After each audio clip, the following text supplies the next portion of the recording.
We're good to go? All right. We'll get started. Today is Tuesday, February 3rd, Matthew Pillsbury's birthday. Happy birthday, Matt. It is 6:09 p.m. This is Town Council Meeting 03-26. Our first order of business is the Pledge of Allegiance. Please stand. Pledge allegiance to the flag of the United States of America and to the republic for which it stands, one nation, under God, indivisible, with liberty and justice for all. All right, we will go ahead and do roll call. Councilor Pillsbury. Present. Councilor Sparta. Here. Councilor Brown. Here. Councilor Smith. Present. Councilor Lawrence. Here. Councilor Benoit is here and present, and Councilor Pilch is excused this evening. Moving on to item number 3, which is to waive reading and accept as printed the January 20th, 2026 meeting minutes. So moved. Second. Second, gloves. Ken, second. And Chip, I think. We had 2 seconds. I'll let Ken do it today. You're right, Thanks, a little Chip. faster with the delay. And we will be doing roll call tonight. Oh, wait, we're in practice session. Recording in progress. Well, now no one's going to know it was your birthday, Matt. Yeah, you can stop saying that anytime. I would just start it down and say that That's how we planned it. done the pledge of allegiance. Okay, Remote, okay. Matt's birthday. All right, just a little, for the record, Town Council Meeting 033-26, Tuesday, February 3rd, 2026, 6:10 p.m. We've just done a roll call with Councilor Lawrence remote. Councilor Pilch is excused this evening. We have done the Pledge of Allegiance, and now we are about to vote to waive reading and accept as printed the January 20th, 2026 minutes. So moved. Thanks. Okay, we'll do, yeah, it's been flopping off for a little while. Yeah. Councilor Pillsbury. Aye.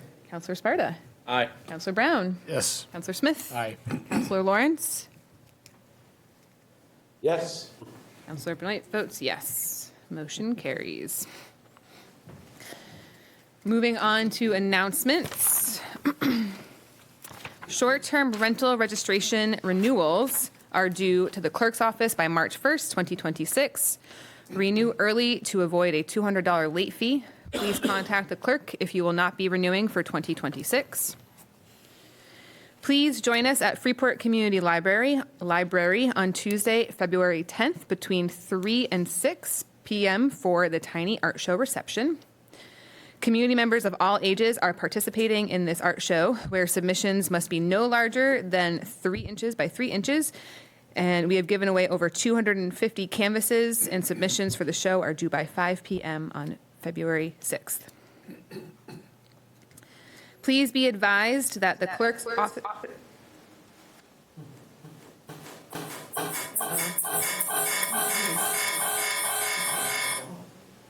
Okay. Please be advised that the clerk's office attempts to maintain a book nook at the town hall. The clerk's office attempts to maintain a book nook at the town hall, and they are in need of all types of books. Please consider dropping off your books here for other residents to enjoy. Any other announcements from councilors? Councilor Brown. So I'd like to report on the activities of the Freeport Sustainability Advisory Board, for which I'm a liaison. However, I was not at the last meeting, so this is based on notes that were taken by the staff member, Caroline Pelletier. So these will be marginally complete, I think. Her notes are awesome. The remaining silver bullet behind the public safety building is monitored 2 times a day. From these observations, it's noted that there has been a decrease in complaints, but during the holidays, of course, things started to fill up. The town is promoting the use of the landfill with efficient recycling that can take place there by use of the compactor. And apparently they have a brochure that they're passing out to help inform us all about how we can do a better job.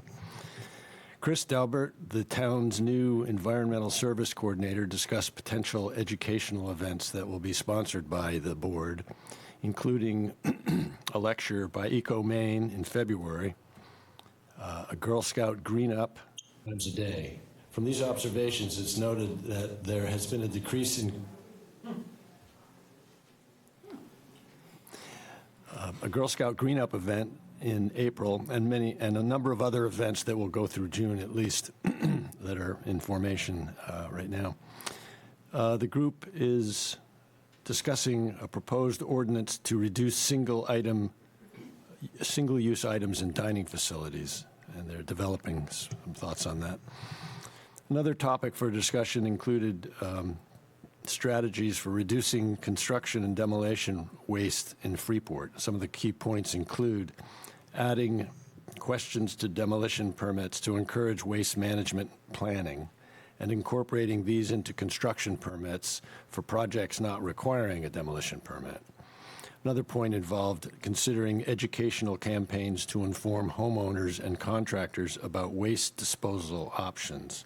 It's noted that only 1.5% of construction waste is recycled in Maine, and the group emphasized the need for a system to connect contractors with recycled materials. This is a continuing discussion, but I did note that there were some pretty detailed policy thoughts that were expressed at the last meeting, quite well developed. So this will be something you'll hear more about. That's my report for now. Thank you. Yep. Any other announcements? So we've kind of morphed into information exchange. It's the opportunity for counselors to share information from committees or from counselor conversations with constituents. They're kind of the same, honestly. And we also will hear from Freeport Economic Development Corporation after counselors. Any information to share?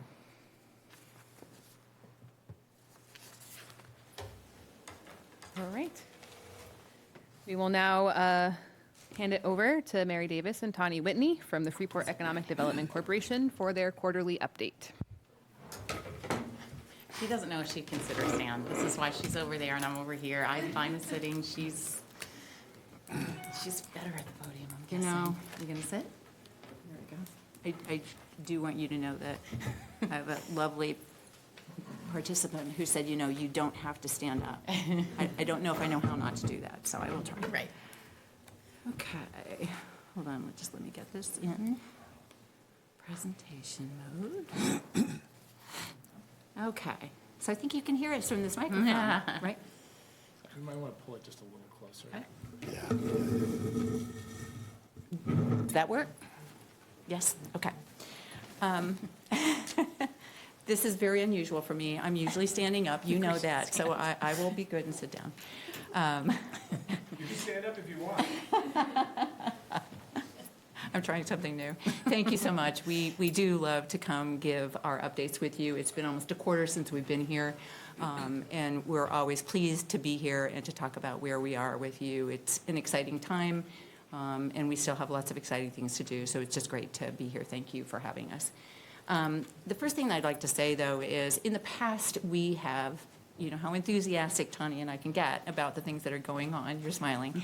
And at our last meeting, John gave us some really good feedback, and so we're trying to balance a little bit tonight in how we do our presentation. So we're going to talk about, because he gave us really wise advice, and this is certainly advice that I've heard in other points in my lifetime. When you're making progress, you should always make sure to celebrate the progress, and talk about what is going well.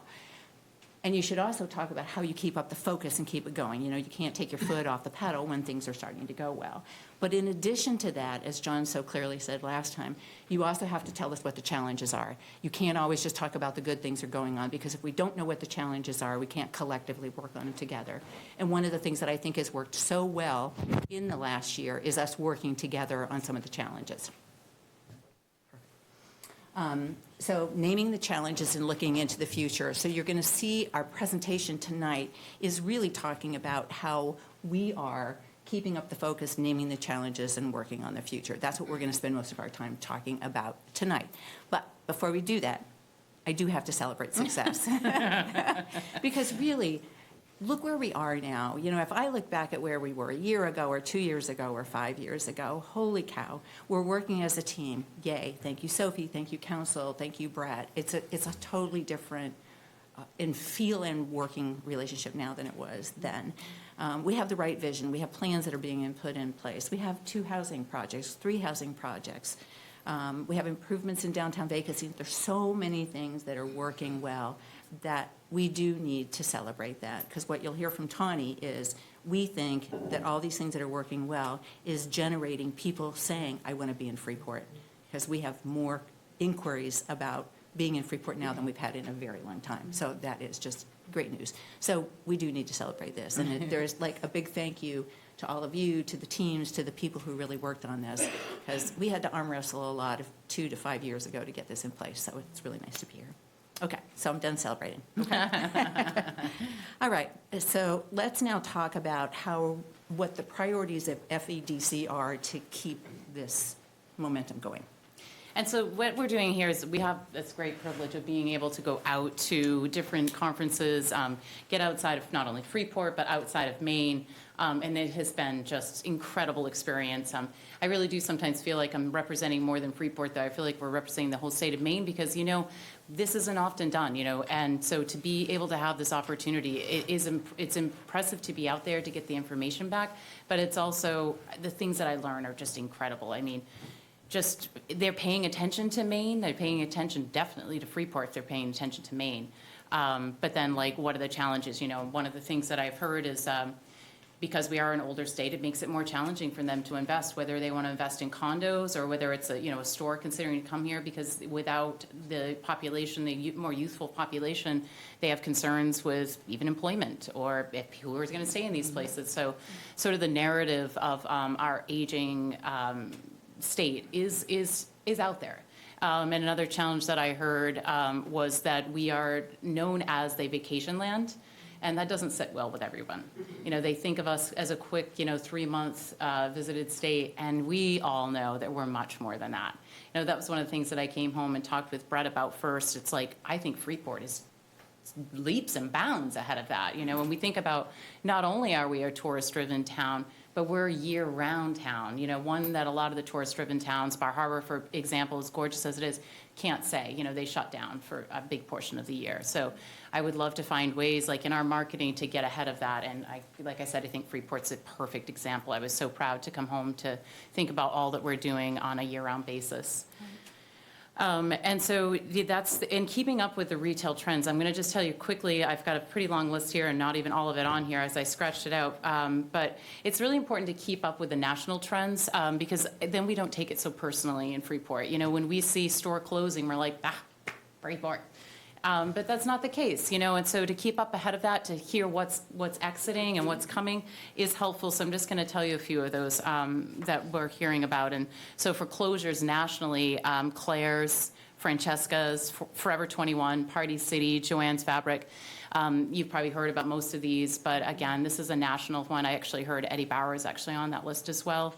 But the thing is that sometimes this turnover in the industry is good, because it makes space for, the new and upcoming. You know, we all change, and our behaviors and shopping and so forth change as well. And they are actually nationally being backfilled pretty quickly.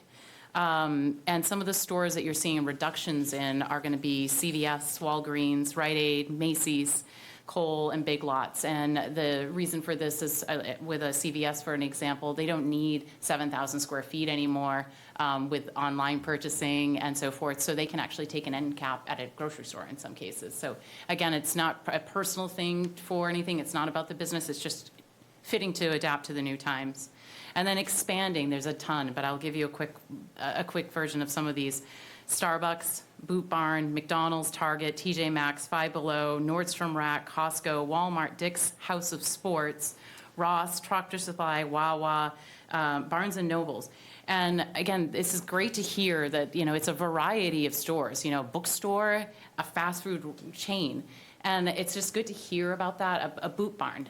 The food industry is really coming back to brick and mortar because we tried this, we'll just order our shoes online, and it's never quite as successful as we hoped it would be. So that's coming back in a big way to brick and mortar. And then when Starbucks and McDonald's, increasing dwell time, increasing a place to be is coming back. So sort of the old version of what you remember as McDonald's with like the romper room and so forth, that version is starting to come back. And Starbucks is now, instead of just having that little stores with drive-throughs, if you're gonna pay $7 for a cup of coffee, they wanna give you a place to sit and experience that cup of coffee. So that's been a big change in retail. And again, I just find it so helpful to be abreast of this information as we start to move forward and pivot and change ourselves in Freeport. This quarter, of course, our vacancy rate has changed. I guess I'm flipping around a little, Mary. Maybe we are better off standing. But it has gone up a little bit. But we expect that right now. Our retailers are definitely going to stick in place through the best of times. And the best of times, actually, if you were to skip forward, do go, and this is going to be hard for you to see, but our best of times really do go all the way up until January. We were able to do a placer study to gather this data. We couldn't afford it, so we begged and borrowed a little, which I guess is one of my strengths.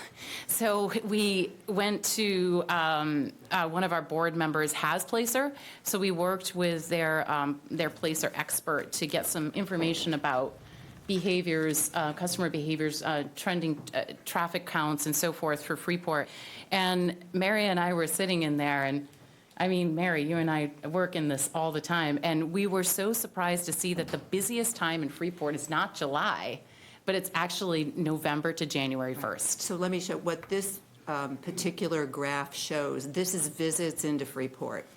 So that's your red line up and down. And this is almost 18 months worth of data. So what we did is when we ran this on October 31st, we went back longer because we wanted to see what did the summer look like without beans shows and what did it look like with beans shows. What a difference. Yeah. Because we know that our visits are down about 10% this year. Is it because Canadians are not coming over the border, which is what our Canadian consulate said, or is it also because, look at that, every time that bump goes up, that's one of those, the bean concerts in the summertime. So that's when all. And here's what Tawny's talking about, that your highest activity in the year is October, November, December. You probably know that, Steve, because you were in the retail business, but we were surprised that that was by far the highest jump. It wasn't the summertime. So that tells us a lot. Also, if you go into this tells you a little bit about what time of day people are here. Guess what? Guess where they aren't? Right now. Right. So Everyone's gone. So what do we need? We need places to eat. We need places to stay. We need places to do. What do we need here? We need to have events, because you can also see the events, like this is the Chocolate Festival. You can see where events are because it actually spikes up people that are here. This tells about how many hours they stay here. And my friend in the audience taught me a lot about how when she was doing work in D.C., what they talked about is how do we keep people here longer? Because the longer the people stay, if they stay overnight, they're going to spend more money. Heads in beds, right, Kathy? Heads in beds, right? One more Heads day. in beds. So this shows you we're trying to move the amount of hours that they're here up, and so far we're not there, but we need to get there. So by looking at this data that Mark is very graciously offering to us, because it's a very expensive service, Yep. we're able to then hone down on, this is data to look at. This is not our gut feeling. This is Right. not what we think is happening. This is what's actually happening.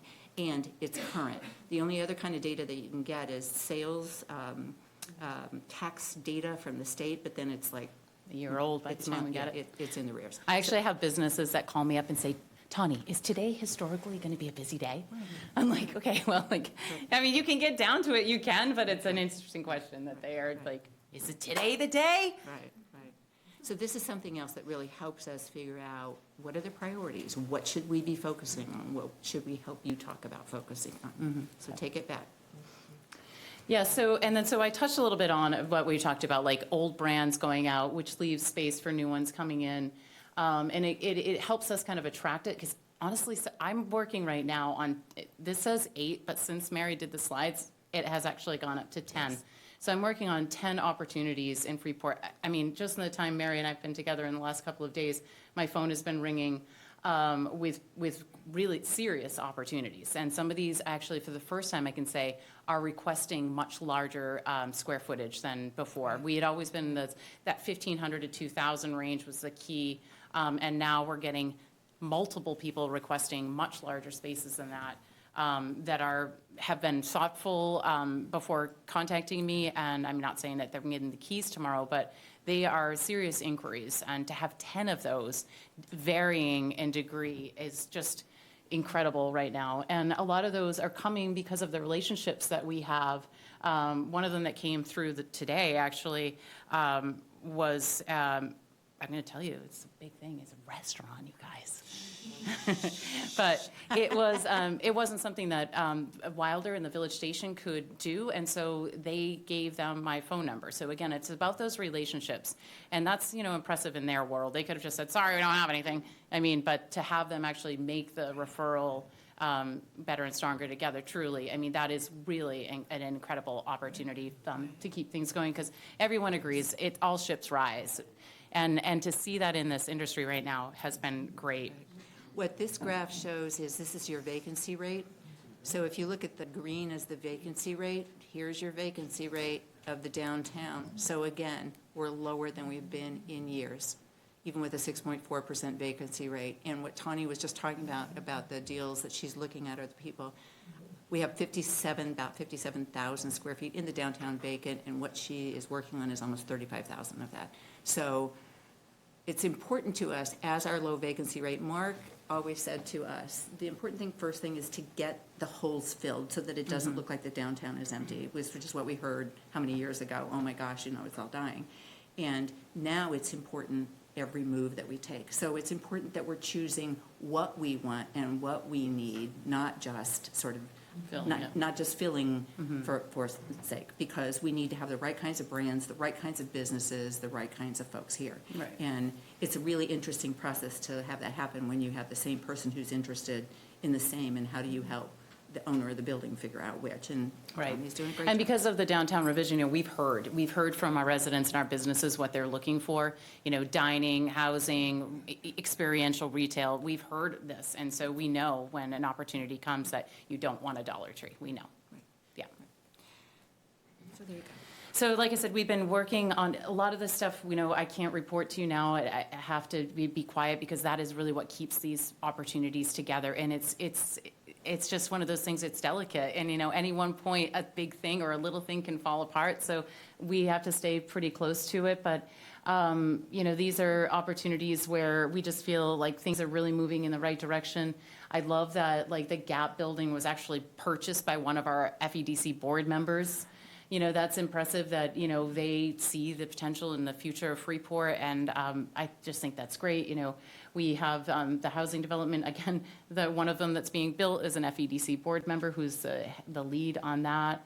And then the Domus project that just got approved, that was actually one where they were bidding for the same piece of land. And because one of our board members knew of other people that were interested in building, there was another piece of land, but that land was already purchased. But it wasn't, and they knew what the use was going to be for that land. The person that owned the property wanted housing, but they weren't, they hadn't had a lot of experience in it, and their project was the best they could do, but it wasn't a whole lot. It's going to be a few little things here and there, as much as they could handle taking it on. But their true passion was to get more housing into Freeport, and Mark Malone knew that, and so he approached the owner and said, I have this other developer that could do much more and service a different, more of a population, and they were more than happy, and their transition happened. So again, it's connections, and the FEDC board being so up to date on what's happening in Freeport. And then new businesses coming in are doing well. And for example, Realm of Legends was sort of a different user for us, and I have to say, sometimes I feel a little responsible, like, hope everything goes okay. Realm of Legends, do you know? Yeah, it's a card, it's a gaming place. It's cards, it's magic, it's experience. And he's hitting numbers he didn't think he'd hit for 2 years. So that's just impressive. So, I think the other thing that's really impressive about these projects is that all of these are great examples of us working together as a team. You know, let's take Domus, the last one that was here. So that one got identified with a person who wanted to purchase the land. Mark connected them with a developer. We connected them with Sophie and team because there were some challenges with the property that had to be taken care of. Connected them with Brett. He worked through all the process. They went through, mind you, yeah. 2 meetings, and it was approved and ready to go. That is amazing. And they said they got the red carpet treatment, didn't they, Sophie? And they say that. So, Yes. So not only are these these aren't just FEDC successes, they are successes that we should be thinking of as the town, because we are working these new opportunities, we are bringing partners together, and it's working. Yeah. So very, very exciting. But those continue to be our priorities, and staying on the relationships. Tawny, as you can well imagine, is very well connected with the property owners. I mean, the gentleman who is the head of Wilder takes her to meetings and introduces her to folks so we can get in. So there's a lot of relationship building that is really important in here, and I, again, think it's working quite well. So, to name the challenges, we always think that we've got to be ahead on parking. You know, we're already, and we talked about this at our board meeting this morning, we're already starting to hear from some of the business owners, okay, those 2 new developments are going to go in. When those happen, where are we going to park? What's going to happen? Where are the construction vehicles going to go? You know, what are we going to do? And so I think us, the town, not only staying ahead of it, but communicating out about how it will keep the calm down. I know there's a lot of work that's being done on that, and this is not to say no one's working on it, but I think that's our name the challenges. Let's keep our ears to that. Continuing to focus on the code and process changes before the need. We love having businesses be able to come here and having such a welcome door of either you've already changed it or we're thinking about changing it. Route 1 South is a really good example. Tomorrow at the planning board, you're talking about some changes there that will significantly help. So if we stay ahead of it, most folks don't want to come here if there's big barriers in front of them. There's too many other places that they can go, and it's too expensive to build now. Time is money. So that's awesome. Yeah, we're still hearing that they'll come here if we want them. Yeah. You know, and Right. I'm so happy to hear that with the changes on Route 1, because also one of the things that FEDC is hoping to focus on, and with the stronger commitment to us with a contract of a longer period of time, we can start focusing more on Route 1 and some of the bigger amenities that really help to solidify us as a solid town, you know, whether it be medical or school, you know, educational, what have you, but we can start to focus on some of those larger projects that are a little more time consuming than just filling storefronts. Right. We've got to continue to watch the economic impacts. You know, there are spaces that are downtown that are percentage rents. We worry about those. Economic impacts do matter, so that's something that we watch on, and we watch for vacancies, people that we know we're having a hard time. We try to stack up things behind them so that they can have a soft landing and be able to get out of leases and go on.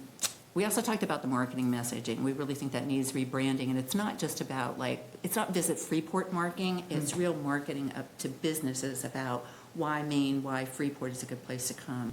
You know, it's a good place for retail, it's also a good place for living and families and those sorts of things. And, oh, by the way, it's a waterfront location. Amazing, Right. We don't even know that. Yeah. And we're also naming the challenge. Route 1 we know has very little focus. We've been focusing on downtown, and we probably need to start looking more at that. There's some really great opportunities for there, and we need to do that.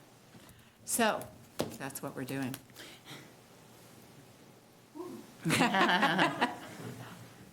Do we do a better job of not just being cheerleaders, but also talking about? She's still having a hard time, the fact that she's sitting. Any Questions? questions or thoughts? Questions? No, I think it's great. You guys should always sit. I think you nailed it. In the 8 to 10 prospects, where are they in the funnel, and like, what do you think the conversion rate is realistically? question. So they're actually, so I would say 6 out of the 10 are close. Like we've looked at locations, we've been in the spots many times, and we're in negotiations with the property owners on those locations. And then some of the others are not just exploratory state, but, you know, they've got a business plan together, but they don't have all the, you know, they haven't looked at as many spaces as they want to at this point, and they're still, but Yeah, it's really good. And actually, we took something that you said rather seriously one time, where you asked us what do we do if we get ahead of, like, if we know somebody's leaving? And we've been able to do that a little bit more recently and start trying to find, like, so I'll be able to kind of secretly show them a space if I know that the user is leaving. We just kind of go in, the stores are open, and we look around, but because now we know when they're leaving, we try to get ahead of that. I think another thing that's quite interesting, Matt, about the question is, it's not just where they are in the funnel, but they take time. You know, one of the ones that I can think of that Tani has been working on, she's been working on that for months. Yep.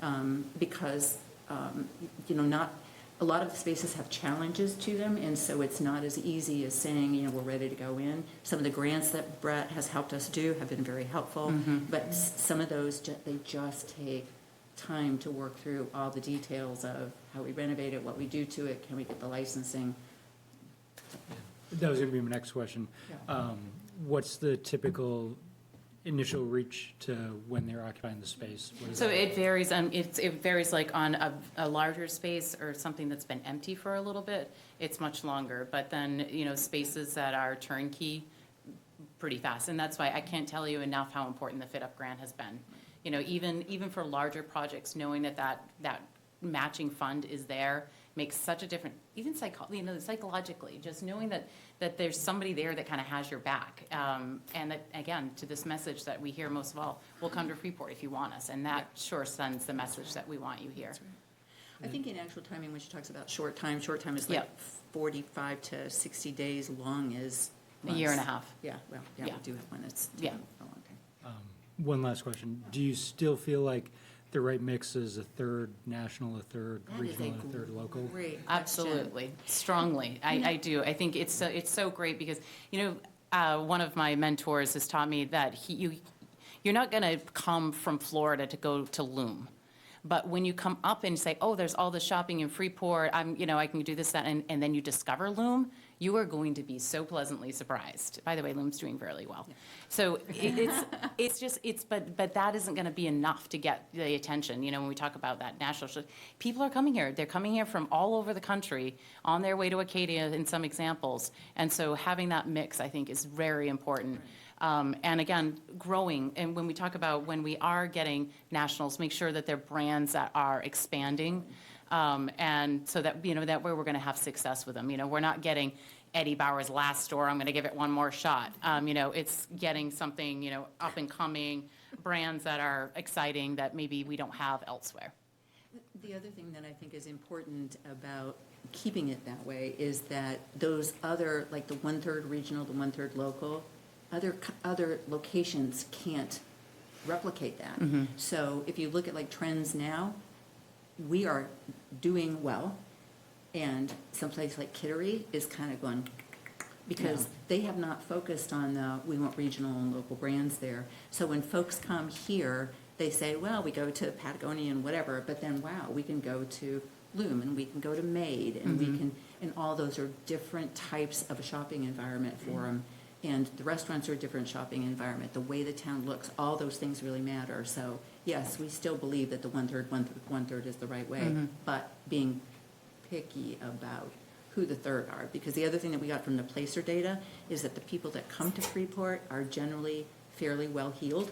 And so they're coming here looking for unusual things. I think that's why companies like Made, who are doing local Maine crafts, are doing really well, because they come here and they want to take them home with them.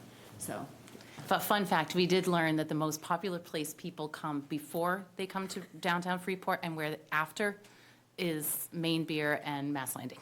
Yeah. So What a surprise. they have a beer before they come to us and after. And I think I just want to call out the reputation aspect. That takes a lot of time, and I think we've collectively done it in Yes. very short order. And we should not take that for granted. That's going to be continuous Right. relationship building Yes. and those warm hands-offs between what you folks are doing and Brett and the town. Yes. Absolutely, absolutely. And I think it's wonderful that it has turned, you know, there's still naysayers, and we still have to know that there's naysayers, and we still have to work through that. And there's also still some real boogers that we have to work for, that are real, that we still need to work through. But I think in general, we're hearing from more people, you helped us get through that, you helped us be on the other side, the town was supportive. So I think that's important that we continue to work on the things that we know need to be worked on. But that reputation is something that not everybody, that we didn't used to have and we do now. Yeah. Counselor Sparta. You guys know that I think you're absolutely phenomenal, so I won't go into that. You talked a little bit about, looking forward and looking past what's happening downtown, which is incredibly important, and I feel like we can't take our foot off the gas there. But you talked about Route 1 South.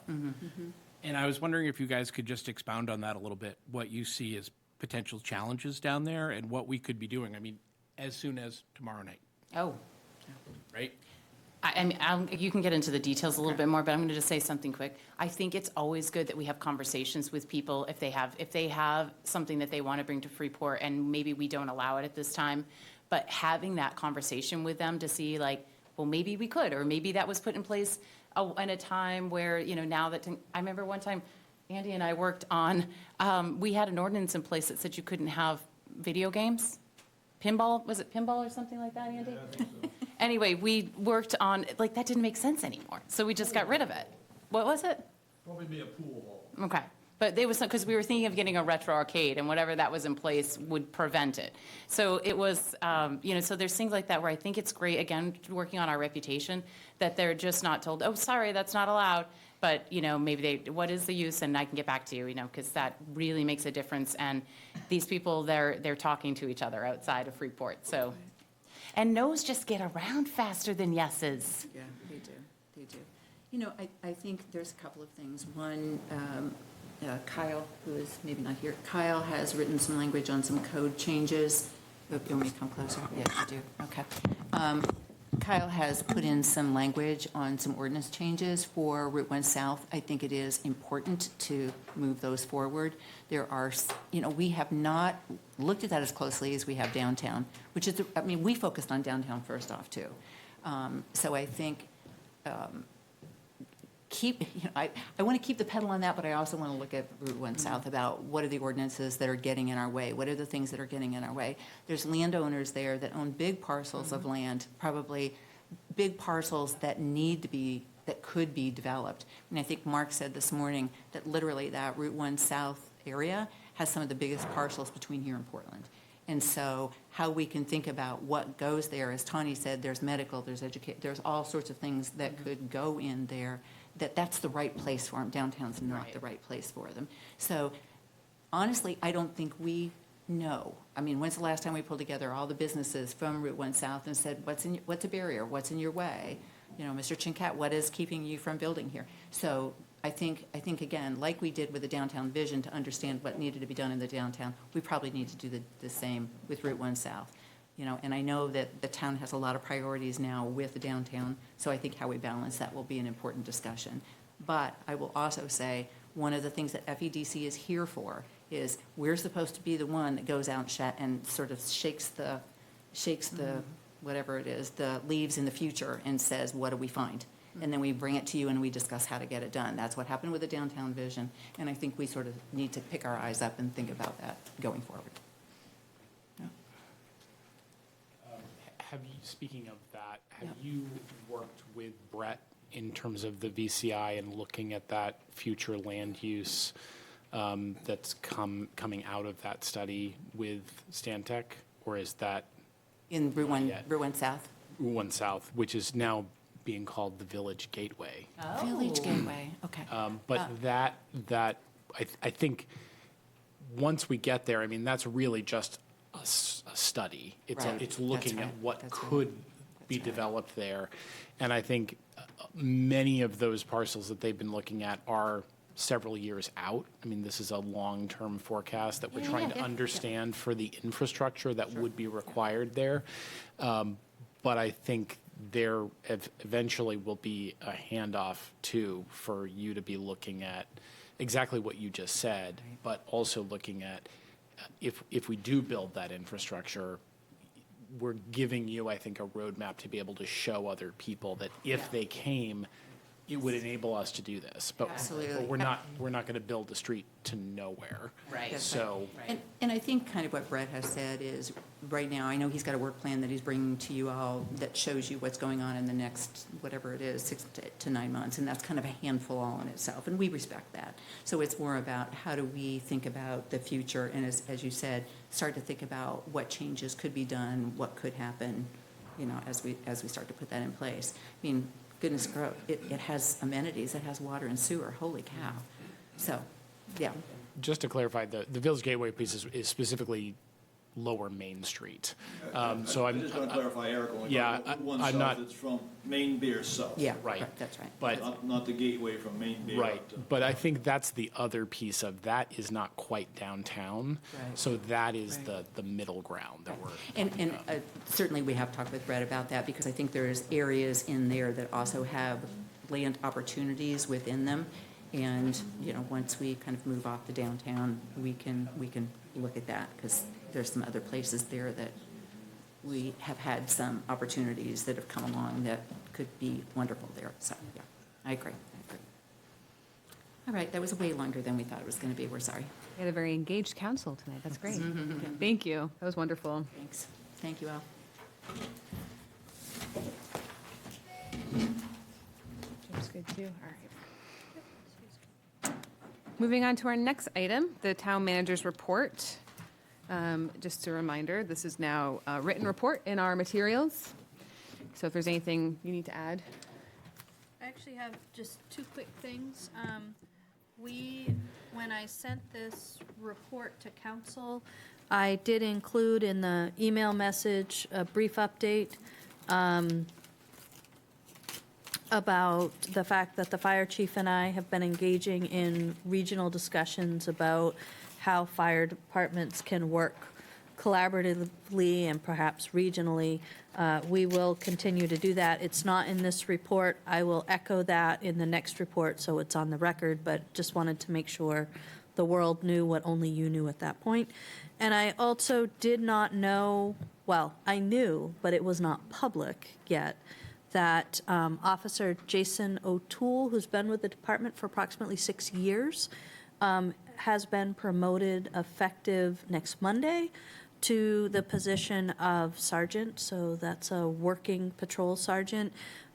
He really shined during not only the interview process, but his body of work is extensive, and he has done an amazing job demonstrating to chief and the deputy over time his commitment to understanding the law, effectively communicating with the public.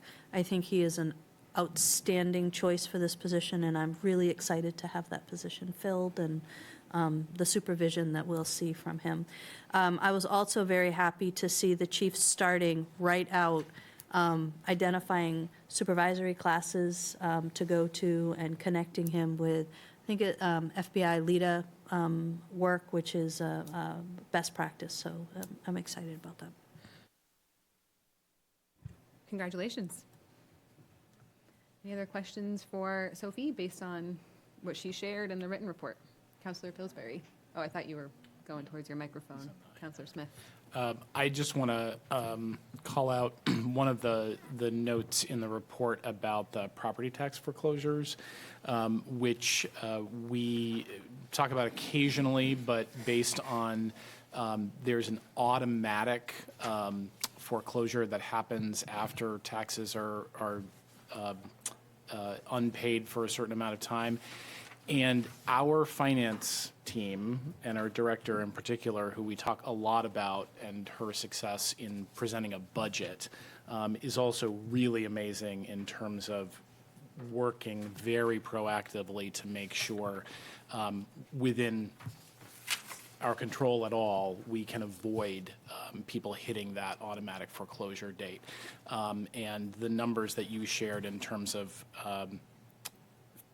looking at successfully, we hope, no automatic foreclosures is really amazing.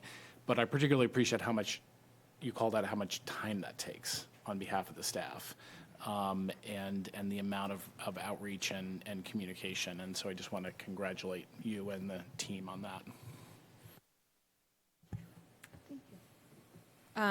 Calling out LD 2173. I know you've linked the language, but I have not read it yet.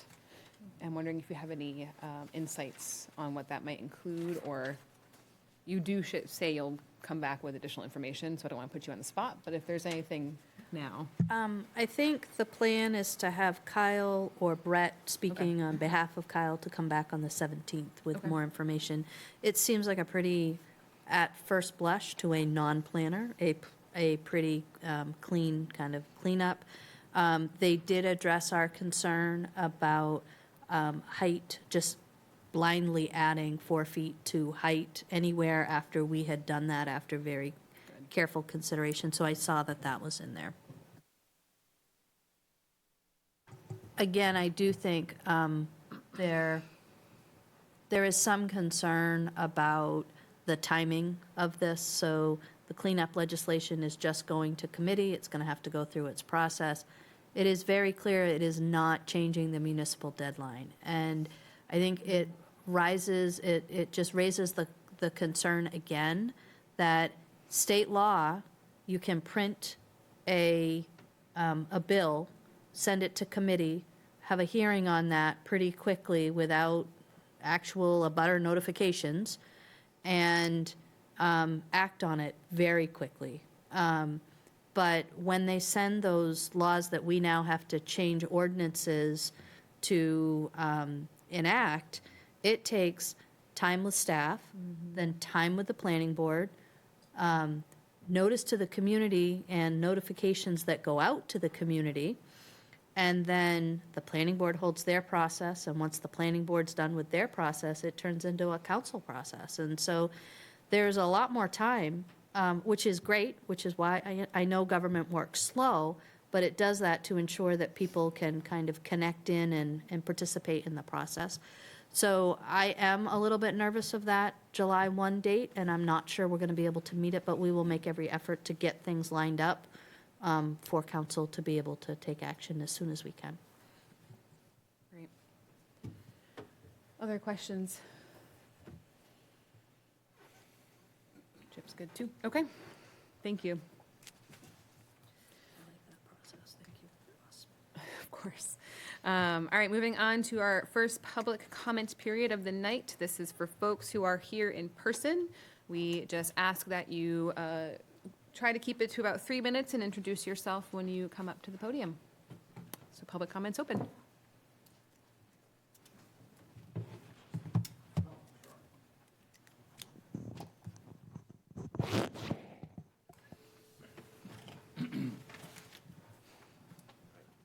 Thank you and good evening, everybody.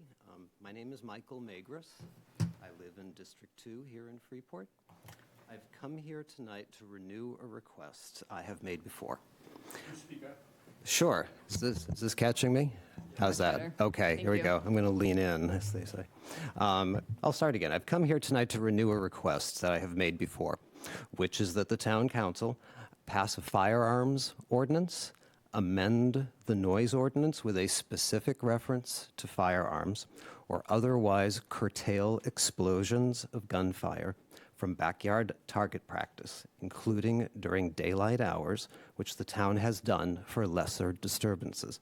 In my part of Freeport, gunfire noise is at its worst, as loud as the loudest clap of thunder you've ever heard, and is absolutely terrifying. I raised this issue most recently in the spring of 2024.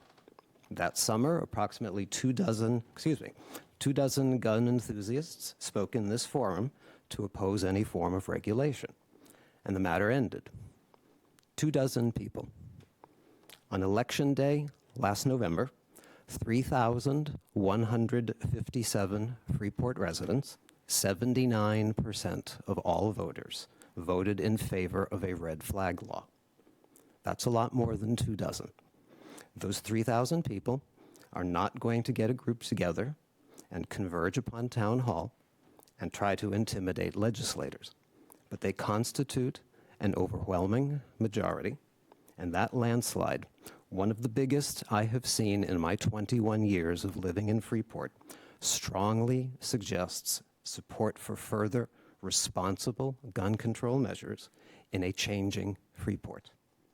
I am asking town councilors again, please do not defer to folks who terrify unsuspecting neighbors and who justify it by citing tradition. I ask that you pass sensible firearms noise restrictions as other communities have done and make an otherwise wonderful Freeport even better. Thank you for listening. Thank you very much, Michael. I want to have an opportunity to discuss that, but I want to see if there's any other comment beforehand. Can you get Good afternoon, Mr. Brown, how are you? I've lived here a little while. In September, it'll be 65 years. I hate to see something change that is, to me, it's not a nuisance. And I know I'm just one person. This topic was brought up quite a few months ago and kind of fell by the wayside a little bit. One of the things that I have a problem with is I'm a master main guide, and when I have clients come in, one of the things I do when we go on a hunt is I have to see their proficiency. I would hate to think that I was going to lose some of my livelihood to make one or two people that have an issue with firearms. You know, it just doesn't seem particularly right to me. I understand this gentleman said that there was 3,000, whatever the number was, of people for the vote. Will you, if somebody will let me know what night this will happen, and we're going to have a chat, maybe we need the school auditorium because there can be a lot more than 300 people. I don't think there's anybody here that's trying to intimidate anyone. Tradition, to me, is huge. We look at the Big Brother up there. That's a tradition that's been there for 150 years or more. I hate to see any tradition in Freeport change. So, again, I really appreciate it, and if there's any way that I can find out when this may take place, please let me know, because, well, again, we're going to need the school auditorium. This will not be nearly big enough. Thank you. Thank you, Steve. Yeah, Andrew Arsenal, I wasn't going to speak on this issue, but I will. You know, I live in a rural zone, shoot up behind my house every now and then for target practice. We have 50 years probably. And my neighbor did come over one day because they were working out back, and he said, oh, yeah. I says, all right, if you're not working on the weekends, I'll shoot on the weekends. No big deal. It's CPM contractors out back. It's not a big deal. But my real issue to come tonight is, and I support what Stevie says, my real issue tonight is a different noise issue. And I was uptown a little bit before Christmas, and there was a protest going on. And I'm not here to speak against protest, believe me. Protest all you want. But they were marching up and down the street with a bullhorn, screaming, who's going to pay for the war? Who's going to pay for the war? Okay, you know, I thought it was a little obnoxious, but whatever. So then they go across the street in front of Bean's Bike Shop, and they get up on top of one of the bollards there where they plant the trees, and some vulgar language was used in the heat of the moment of the thrill of the protest. And finally a cop showed up, nice guy, and the woman was walking down the street with a bullhorn, and he pulled up and talked to her, says, you know, you can't have that, you can't use that here. And she said, well, perfect timing, we're all done. And so I leaned over and I says, you know, really, when she left, I leaned in the car and I talked to him, and he says, oh, they have a right to protest. I absolutely agree. Everybody has a right to protest. I would never step on those toes.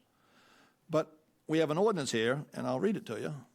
And on noise, it says the use of any loudspeaker or amplifier for the purpose of commercial advertising or attention of the public to a specific building, location, business, yelling, shouting, hooting, whistling, or singing shall be considered to be loud, disturbing, and unnecessary noises in the violation of this ordinance by such enumeration shall be deemed exclusive except authorized by the town council.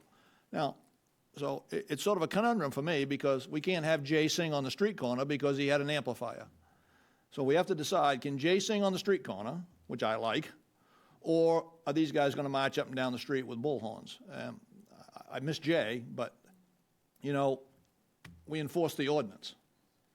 And, you know, we've seen other pictures in the paper where an ex-town councilor was wheeling a loudspeaker down the street on a dolly, and they had 2 microphones out there, and people were testifying, protesting, whatever. I mean, I think it's fine to wave your flags and do all that stuff. That's tradition.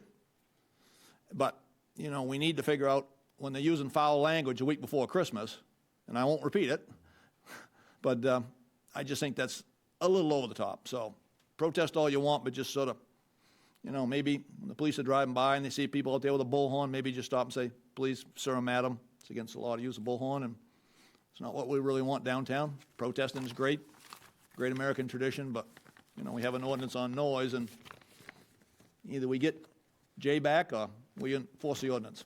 So, Thank you, Andy. thank you for that attention. Thank you. All right. What was that? Okay. So I do want to just recognize that this has been a point of conversation before with the gun noise issue. And Michael, you've done a great job advocating for yourself, and I appreciate your repeated efforts. And I just want to say, too, you know, Steve, nothing is happening right now. We don't have a plan to do anything, so no worries on that right now. But I want to say it's the role of the council, sort of as an individual counselor, and our role here is to find balanced solutions. I think this is a great example of diverse perspectives in our community. I also want to explicitly say that it's also our job to listen to constituents, and I can assure you that when a matter comes up, it's not just who's in the room, but we listen to outside perspective as well, from email or conversations. Otherwise, it's not just, you know, Tuesday nights at 6 o'clock that we hear input from people. And so I kind of want to, you know, think through from a policy perspective, options that council can consider. Not advocating for any right now, just trying to get them kind of out on the floor. You know, there's the ordinance-based approaches, as Michael has suggested. I know we've talked about that before, and there's some sort of guardrails and information we would need to figure out how to make sure that was equitable and enforceable. We can review our noise ordinance, which we've also known for a long time needs some work, for sure. There's also sort of the referendum option where, you know, Michael or any citizen could go through the process of collecting signatures to get it onto referendum. Folks might recall that was an option when we were talking about 22 Main that folks were considering. And also the council-directed referendum is an option as well. But again, I'm just putting the options out there. I would just caution the council to consider sort of best practice of when to use that approach. So from the policy perspective, those are kind of our options. I certainly welcome thoughts from folks up here. Great. Anything from Chip? Looks like he wants to speak. No, I have lots of thoughts, but nothing I want. We're just getting hit with this right now, so not ready to talk about it. All right. Well, he's glitching. Yeah, it's a feed.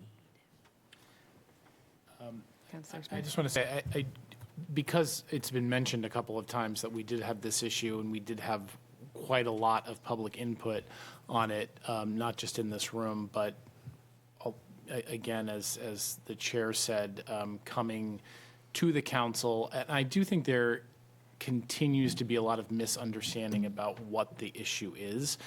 I do think that what is being requested is some sort of common sense control of noise that is not about firearms control necessarily. However, that's also why I don't think that the 79% of folks that voted for red flag laws, which is about firearms control, necessarily translates to folks that are concerned about firearms noise.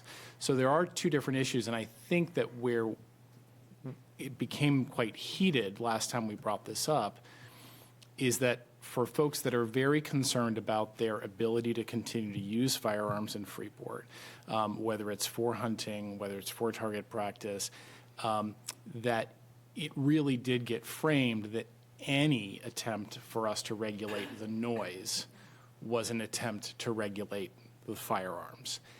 And that's where I think we had a lot of folks come and say, well, if you want to regulate the noise, then it should just be about noise. You should focus on the noise ordinance.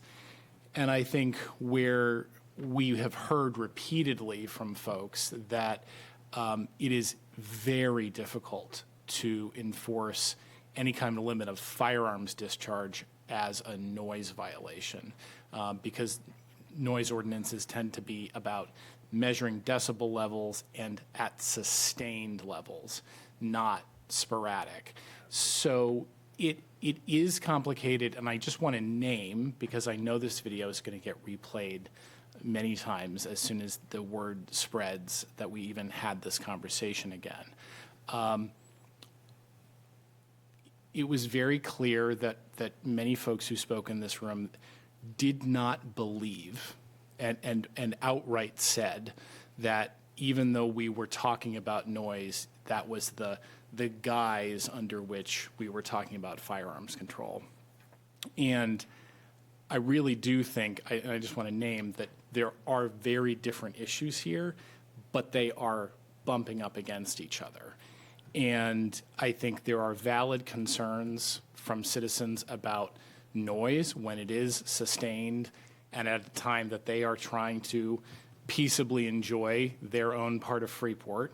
And we have a conflict, how that runs into conflict with people's right to their firearms and their right to use firearms.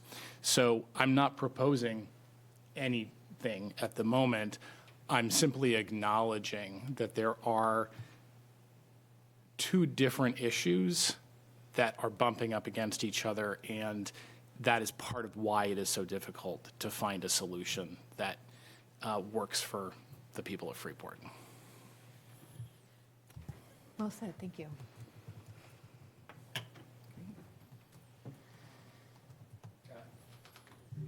I'd like to kick in here just because I used to live in your neighborhood. And it's a neighborhood that has changed a lot in the past few years, but it's, I think about teaching my son how to shoot in our backyard. And I do want to say, as somebody who, supported the red flag law, but is also a responsible gun owner, the two aren't equal. People that support the red flag law don't necessarily believe that there shouldn't be guns discharged. The red flag law was about safety, and the concern here seems to be about noise. And the neighborhood that you moved into 22 years ago, speaking as someone who lived there 30 years ago, there was always a fair amount of discharge in that neighborhood. And I think about, I had a neighbor down there who would sight in rifles for hunting season. And we were able to work that out with times when, my son and I would be out in the woods behind his house. And I would hope that this great community could work together and work together individually. I will come down. I'm at large, right? I don't represent your district, but I'm at large. I would be happy to go and talk to folks. I know everybody in that neighborhood really well, if that would help. But I can't imagine proposing a townwide referendum on this subject. If there is a need for the town to have that referendum, it will be fairly easy to get the number of signatures that you need, but I wouldn't support a townwide referendum. And I do just want to provide a little bit of context of, from what I've heard, there has been effort to reach out to the folks. So if that is an offer you truly are offering, it might be the ticket. Yeah. Absolutely. Great. I think we should have a conversation about that. Yeah. I don't want to turn this into a back and forth, but I will let you say something right now. Yes, yes. Well, you know, to do away with all shooting and noise in Freeport, Beans has a lovely target range over there that I really enjoy. Yep. And it's hard for me to hit my target if I don't pull the trigger, and when I pull the trigger, it goes bang, so it's sort of hard to separate the two, so, thank you. Thanks. Yes. Oh, equity's sake, absolutely. I concede that red flag law vote does not necessarily mean that you're going to support other forms of gun control. But it does seem to be quite a landslide when there are that many people that support it. I also agree that there is a noise issue, which is my primary concern. There's also a safety issue that is a concern. Noise is a safety issue because it is a danger. When people, and there are other towns in our area that have ordinances that do address the noise, and they talk about safety. Noise is a significant danger to, I just have some notes here, to physical and mental health. It's more than just taking physical precautions to make sure that you don't cause any damage. There are also oral precautions and psychological precautions. And as I think some of you folks have been told by members of the community, there are people really suffering with whether it's PTSD or anxiety or other issues. So I think that has to be taken into account too. I'm going to stop because I know this is not supposed to be a back and forth, but I'm happy to talk with you further and see if we can find some common ground in all of this, because I think that would be key. I know it's not a back and forth. I'm going to stop. So Thank you, Michael. I appreciate it. And I will say, too, that, I mean, you're spot on. And I think one thing I really hold on to is when we had this come up the last time, there was a specific issue that was able to be mediated and facilitated on the neighborhood level. And as far as I know, was successful, there's more of a neighborhood relationship there, and an understanding of PTSD and anxiety symptoms and communication around when someone is shooting.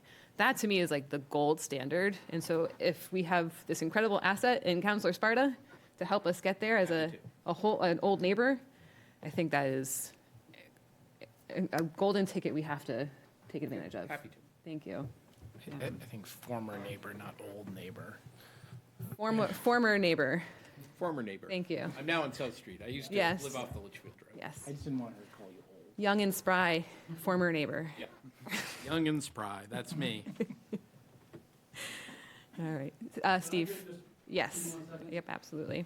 So go past the bang noise. We're going to go on to noise. What's somebody's definition of noise? 4th of July. Doesn't make any more noise than any of the firearms. If you're not the person that likes the bands in the park, up the beans, it's noise. Yeah. Mr. Curtis, when he has 20 guys mowing lawns, that's noise. Where does it stop? You know, you can't, that would be my question. We have to really look at start and stop. You're spot on. That's been a conversation I know many counselors have had with staff. It's very subjective, and then if we do make it objective, it's really hard to enforce. So it's a challenge. Yeah, thank you. Anything else? All right. Yeah. We will go ahead and close public comment. Moving on to our voting portion of the evening. So this item 10-26 is to consider action relative to amendments to Chapter 32 Shellfish Conservation Ordinance. Do we have Charlie on for background before the public hearing? He sure is. All right, go ahead, Charlie. Yep. Charlie, you're Can you on. guys hear me? Yeah, can you hear me all right? Yes. Trying to get my, not sure. Yeah, there you go, okay. Good evening, everyone. I'll just give a brief overview of the language, as I know we discussed it in length. I believe it was the 20th. So the purpose of this ordinance change is to continue our Shellfish Apprentice Program. In 2024, the Shellfish Commission rolled out the program, which has proven to be successful. Let's see, we originally issued out 5 licenses, and of those 5, only 3 licenses were filled. So this ordinance change brought by the commission is looking to roll out the remaining 2 apprentice licenses that were not filled over the course of the last 2 years. So this program will continue for the 2 licenses into the next 2 years, and it will sunset in 2028. I'm happy to answer any follow-up questions. One quick question. Why wouldn't we consider keeping the 5 listed in the ordinance, but have there be an indication of, not all might be available? There might only be a few available. Just to avoid sort of like amending an ordinance every time there's a change in availability. So you're just saying keep it to 5, but only you can issue out 2 of them? Well, I think I'm saying, so for example, for like some of our committees, we say we have these many members on this committee, but it doesn't mean that there's X seats available.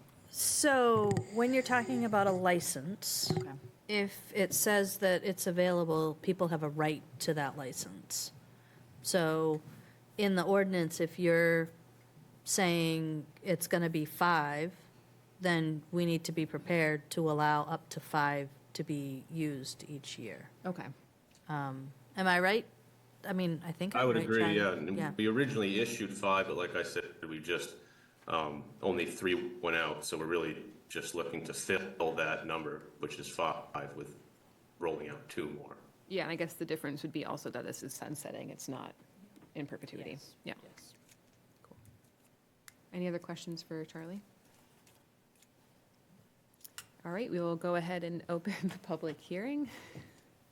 We have nobody. Everybody's left us. Yep. We have nobody in the room? Nobody online. Nope. I will go ahead and close the public hearing. All right, Counselor Pillsbury, could you please read the be it ordained? Sure. Be it ordained that proposed amendments to Chapter 32, Shellfish Conservation Ordinance pertaining to the apprentice program be approved. Second. Great. All right, roll call vote. Counselor Pillsbury. Aye. Counselor Sparta. Aye. Counselor Brown. Aye. Counselor Smith. Aye. Counselor Lawrence. Yes. Counselor Benoit votes yes. Motion carries. Thank you, everyone. Thank you, Charlie. Thanks, Charlie. All right, item 11-26. This is to basically do our annual agreement with the Memorial Park space with Hilton Garden Inn. Chris will provide a little bit of background. Not much more than what you just said, that it's our annual renewal of this contract where they pay us $200 per wedding, and we make sure that the park is mowed and ready for that. I did have a nice conversation with representatives about the fact that we'll be doing some construction in the park. Earl assured me it's going to be off to the side. It won't impede their weddings. They were perfectly happy with that, and we have 0 reservations as of right now. Okay. Any questions for Chris? Counselor Sparta. Be it ordered that the annual agreement with the Hilton Garden Inn Freeport for the use of Memorial Park be approved. Second. Ooh, we'll say Counselor Smith. All right, our roll call vote. Counselor Pillsbury. Aye. Counselor Sparta. Aye. Counselor Brown. Aye. Counselor Smith. Aye. Counselor Lawrence. Yes. Counselor Benoit votes yes. Motion carries. That concludes our voting portion of the night. So moving on to public comment, part 2, for folks who are online. Same request, keeping it to 3 minutes. Caroline, and I'm sure she's happy to not speak. Well, she knows how to find us. So I will go ahead and open public comment and close public comment. All right, moving on to other business. The only item we had was just to provide a space to talk about the annual goal-setting workshop we had last Tuesday. I believe follow-up is Counselor Smith and I will draft takeaways and draft goals from the workshop and bring them to council for discussion. Probably, what, the 17th? We'll do it for the 17th. But if there's any light bulbs or thoughts that kind of came up after the fact, would love to hear them. And I think we'll try to get those to you prior to the meeting so you can look at them and have that conversation. Yes, absolutely. Counselor Lawrence, any thoughts on? All right. No, I thought it was a pretty good session. I kind of like those sessions, so it was nice. Yeah, I agree. I really enjoyed that time as a council. All right. Well, with that, I will entertain a motion to adjourn. I'll make the motion to adjourn. All right. Second. Second. All right. Counselor Pillsbury. Aye. Counselor Sparta. Aye. Counselor Brown. Yes. Counselor Smith. Okay.